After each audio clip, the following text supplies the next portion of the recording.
Kultura, tradita dhe historia e Selitës në Mirdit u prezantuan përmes një aktiviteti muziko-letrar të titulluar Dita Kulturore e Selitës. Ky organizim, që vjen për të tretin vit të radhas dhe i konceptuar si një festë në vendlindje, e cila është braktisur masivisht gjatë viteve të fundit, bëri bashk banor, ish banor të kësaj zone dhe shumë të ftuar, të cilët prekën nga afër potencialin turistik dhe kulturor të Selitës.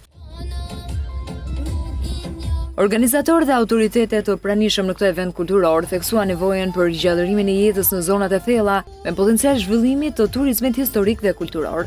Uroj që këtë ditë të jenë edhe për Roshin, edhe për Kaqinorin, edhe për Rubikun, edhe për Roshenin, edhe për Thellë, për gjitha. Ne do të vazhdojmë pa asnjë lloj kompromisi të ditë, çdo vit do të përkujtohet të grupnesh. Ditën e sotshme e bëjmë pak më të madhe, në mënyrë që me rujt traditat, edhe bashkëpunimi që bëjmë me shkollën këtu, edhe pse fatkeqësisht këtu kanë mbet vetëm 2 nxënës. Ndjem keq pak sepse gjithë ky vend i bukur, i pabanum, është fatkeqësi për vendin tonë. Por këtu ka qenë pengesa pak ke pjesa rrugës. Dhe kjo ka bën pak të dobësueshëm, e ka dobësu këtë zonën tonë. Aksi kryesor Roshen Selit, Kurnesh.